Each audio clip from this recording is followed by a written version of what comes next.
On a tendance à l'oublier, mais ce n'est pas très naturel pour l'espèce humaine de passer sa vie assis devant les écrans. Pendant des millions d'années, nous avons mené une vie au grand air, en communauté restreinte et au rythme du soleil. Pourtant, depuis la nuit des temps, notre cerveau n'a pas beaucoup changé, et nos besoins physiologiques non plus. Nous avons toujours ce même besoin de mouvement, de sommeil et de nature pour être en bonne santé, à l'opposé de ce que propose le monde du numérique. Voilà pourquoi l'hyperconnexion a des effets délétères sur notre bien-être, autant physique que mental. De la tête aux pieds, décortiquons ces effets directs et indirects. Commençons par la base, le sommeil. Un bon sommeil est la clé de voûte d'une bonne santé mentale et physique, mais il peut être mis à rude épreuve avec nos usages digitaux. L'utilisation des écrans le soir nous a fait prendre l'habitude de retarder l'heure du coucher. Cette baisse de notre quantité de sommeil risque à la longue d'engendrer une fatigue chronique, avec tous les effets collatéraux potentiels comme une immunité affaiblie, un appétit déréglé ou une humeur massacrante. La lumière bleue des écrans bloque notre sécrétion de mélatonine, l'hormone de régulation du sommeil. Non seulement cela peut empêcher de s'endormir, mais cela décale aussi nos rythmes chronobiologiques et abîme la qualité du sommeil une fois endormi. On dort moins, mais on bouge moins aussi. Plus de temps devant les écrans, c'est aussi plus de temps assis. L'inactivité physique est un facteur majeur de maladies non transmissibles dans le monde.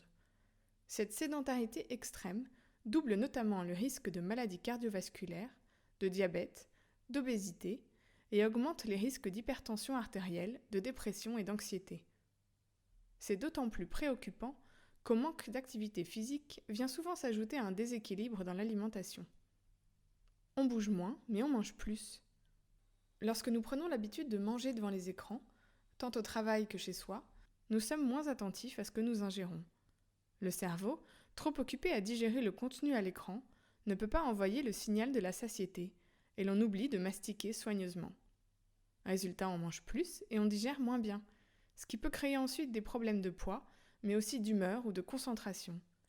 Car on le sait maintenant, l'intestin est notre deuxième cerveau. Ensuite, le corps entier peut souffrir de mauvaises positions que l'on adopte devant les écrans.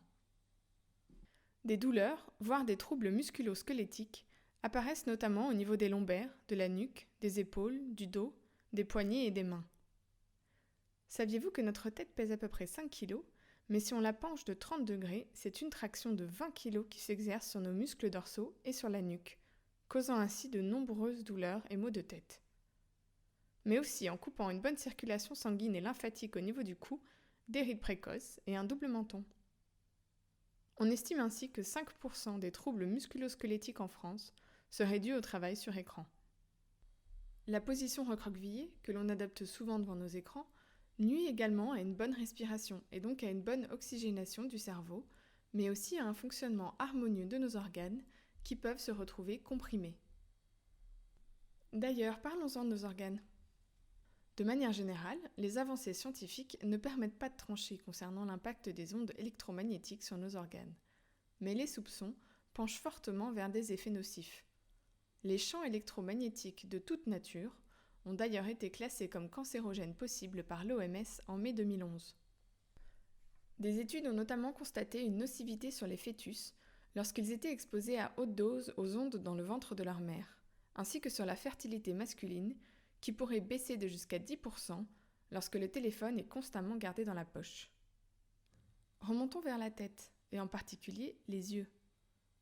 Les écrans sont éclairés par des LED qui émettent de la lumière à haute énergie visible, ou lumière bleue, nocive pour la vision en cas d'exposition prolongée. Elle peut provoquer fatigue, sécheresse oculaire, vision floue, mal de tête et lésions au niveau de la rétine et du cristallin. Face aux écrans, on a tendance également à réduire les battements de paupières, ce qui contribue à l'assèchement des yeux. Par ailleurs, notre cortex visuel ne traite plus que des informations proches et situées juste devant nous, ce qui déshabitue les yeux à regarder de loin et sur les côtés. Enfin, les activités sur écran se passant souvent à l'intérieur, nos yeux peuvent manquer d'exposition à la lumière naturelle, ce qui peut aggraver les risques de myopie. Tout cela sans parler des incidents et accidents provoqués par le détournement d'attention des notifications mobiles. Se fouler la cheville parce qu'on a raté le bord du trottoir, se faire bousculer parce qu'on s'est arrêté subitement pour réagir à une vibration.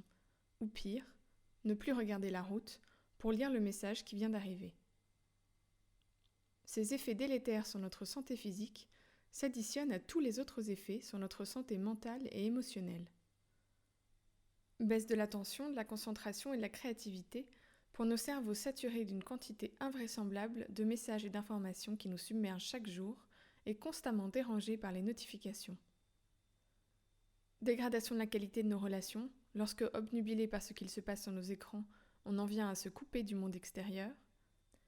Baisse de la confiance et de l'estime de soi, provoquée par notre comparaison excessive avec la Terre entière via les réseaux sociaux. Et l'on manque encore de recul pour mesurer les effets à large échelle, ces usages étant encore récents. Sans aucun doute, l'addition est déjà trop salée pour ne rien changer, et il y a beaucoup à gagner en reprenant les rênes de nos usages. C'est aussi une responsabilité sociétale envers nos enfants, qui apprennent beaucoup par mimétisme et sont particulièrement vulnérables face à l'usage excessif des écrans. Alors montrons l'exemple et apprenons à réguler notre utilisation du numérique pour préserver notre santé. Bloomer.